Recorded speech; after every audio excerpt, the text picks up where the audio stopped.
KCD cette année de ton côté? Kingdom Come, putain, il m'est tellement tombé des mains Kingdom Come. C'est fou parce que vraiment je kiffais le jeu. Et il y a un moment donné où j'ai pas pu y jouer parce que j'ai enchaîné plein de tournages.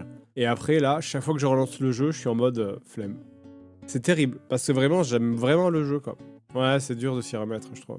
Si t'as fait ça pour Star Wars Outlaws, j'ai même pas fini Star Wars Outlaws.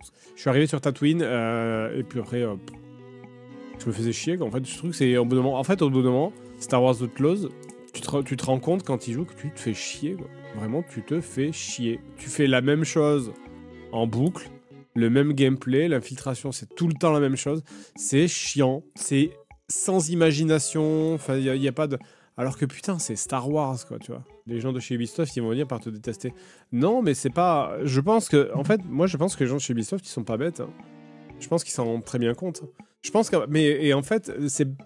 Il y a peut-être un truc... Moi, je trouve que Expedition 33, avec du bol, ça va peut-être même faire du bien à Ubisoft, en fait. Parce que... peut-être qu'à un moment donné, enfin, j'espère que ça va faire tiquer des gens qui se disent « Mais putain, en fait...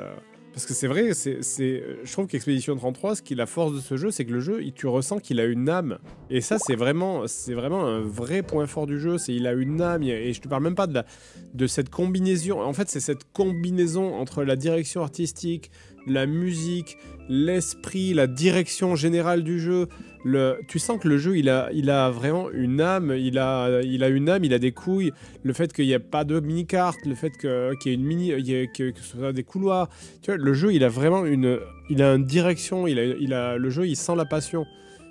Et c'est vrai que tu compares ça avec beaucoup de jeux de chez Ubi, hein, par exemple. Mais il n'y a pas que Ubi. Hein, c'est des jeux qui essayent de faire tout, tu vois, et qui ressemblent à des jeux cahiers des charges, en fait. Et c'est ça qui est terrible, c'est que Star Wars Outlaws, le jeu, il a pas d'âme, en fait. Tu fais un peu tout vite fait, tu sens que t'as des... Tu sais, pas d'âme, et c'est difficile à mettre les mots, en fait. Mais je pense que c'est ça. C'est les jeux cahiers des charges, en fait. C'est les jeux checklist, c'est exactement ça. C'est les jeux où on te dit « Ah, il faut open world ». Check. Ça apporte quoi? On s'en fout. Il faut de l'infiltration. Check. C'est bien fait. Oh, on s'en branle. Il faut qu'il y ait des scènes couloirs pour faire... check. Ok, d'accord. Il faut qu'il y ait un arbre de compétences. Parce qu'il faut qu'il y ait absolument qu'il y ait un arbre de compétences. Parce que tous les jeux, ils ont des arbres de compétences pour avoir la progression du jeu. Ok, check. Et c'est ça, en fait. Il faut que les gens ils collectionnent des items. Et c'est tous les trucs de. Alors qu'est-ce qu'ils veulent les gens. Et c'est ça les jeux qui ont pas d'âme maintenant. C'est les jeux qui ont pas d'âme, c'est les jeux où les devs ne se demandent que qu'est-ce que les gens veulent plutôt que de se demander à eux, qu'est-ce qu'ils ont envie de faire, qu'est-ce qu'ils ont envie de proposer. Et ça, c'est horrible, parce que ça veut dire que les devs s'oublient complètement. C'est plus leur jeu, en fait. Ça devient le jeu du public, en fait. Ça devient le jeu de... vous voulez quoi? Vous voulez des... Call of, tu regardes les Call of, maintenant, c'est ça, les Call of, c'est vous voulez quoi? Vous voulez ils essayent de draguer Fortnite, ils sont désespérés. Vous voulez quoi? Vous voulez des mecs habillés en rose avec un nez rouge? Vous voulez des mecs habillés en banane? Ouais, vas-y, m'en fous. Ouais. Vous voulez quoi? Des loot box? Ouais, si tu veux, j'en ai à foutre. Vous voyez, c'est ça. C'est les jeux où les mecs...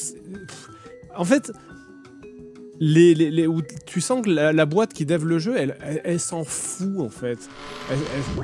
Enfin, c'est pas qu'elle s'en fout, je pense que c'est juste qu'elle a accepté que qu'elle est là pour cahier des charges, genre ils veulent quoi? Ok, open world. Ah, des loot box, d'accord. Nanana, ok.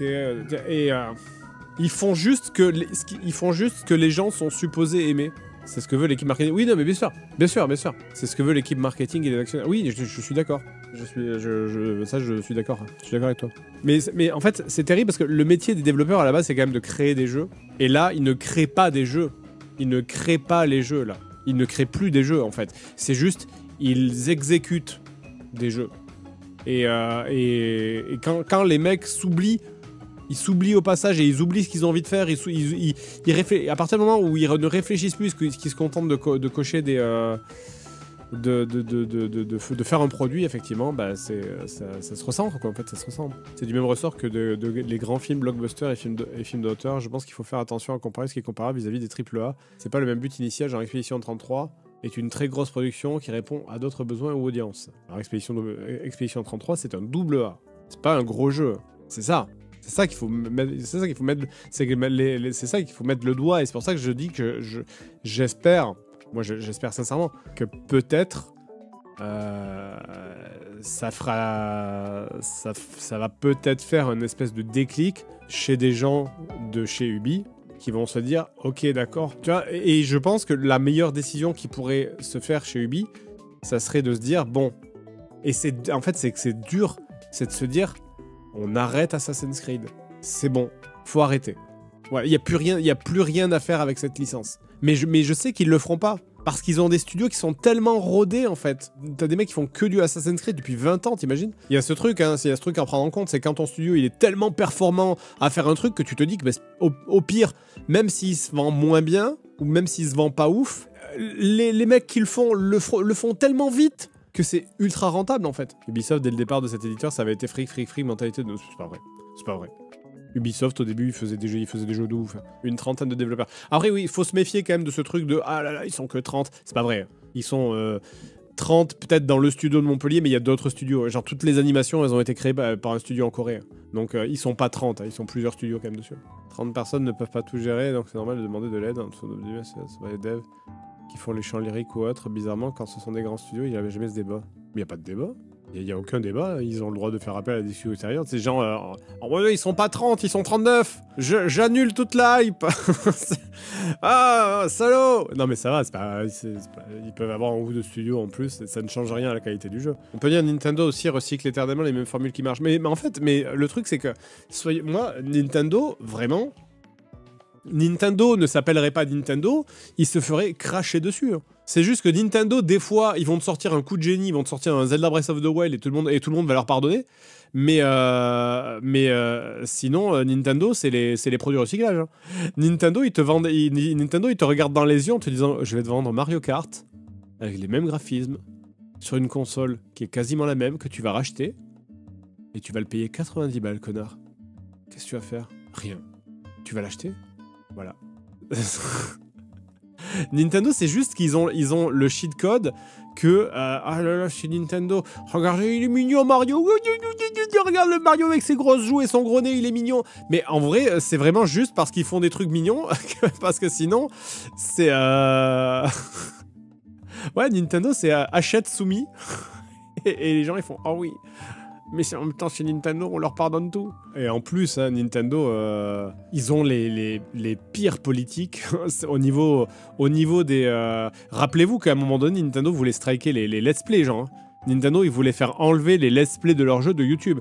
Rappelez-vous que tous les Nintendo, c'est le strike des let's play de YouTube, c'est le jeu à 90 balles, c'est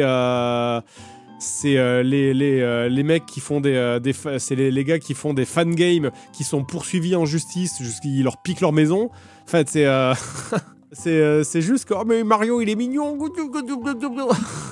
Ouais. Mais sinon, Nintendo, c'est les worst of all. Hein. C'est ça, les tournois de fans qui se font cancel. Oui, non, mais c'est bien sûr. Hein.